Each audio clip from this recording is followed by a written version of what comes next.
بسم الله الرحمن الرحيم. أيها الراقد ذا الليل التمام، قم بجد فالليالي في انصراف، وتقرب بصلاة وصيام. الصلاة لتروي الظمآن بالإيمان،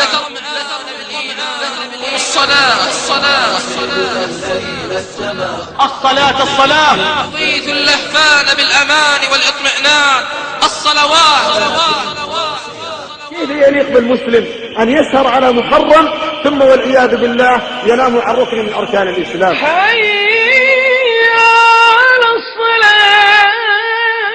الصلاة وما ملكت أيمانكم التي نص الله عليها من بين سائر الصلوات، فقال حافظوا على الصلوات والصلاة الوسطى. حافظوا على الصلوات والصلاة الوسطى وقوموا لله قانتين.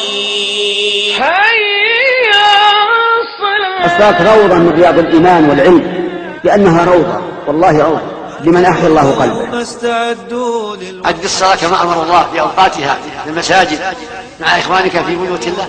على الصلاة في بيوت أذن الله أن ترفع ويذكر فيها اسمه يسبح له فيها بالغدو والآصال.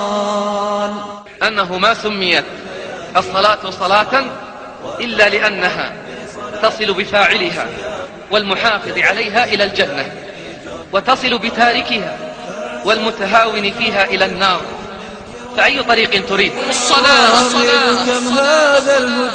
ثم أن يسجد العبد لمولاه، يدعوه ويناجيه، يخافه ويخشاه. يا رجال الليل جد، رب داع لا يرد، ما يقوم الليل إلا من له عزم وجد، ليس شيء كصلاة الليل للقبر يعد. وخشوع وخضوع للودود، بقيام وركوع وسجود وخشوع. لقد كان لكم في رسول الله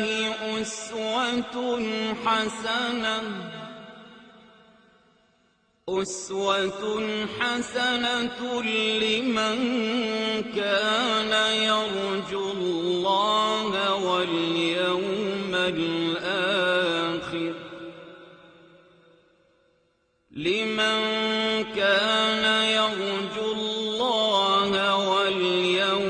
الآخر، وذكر الله كثيرا.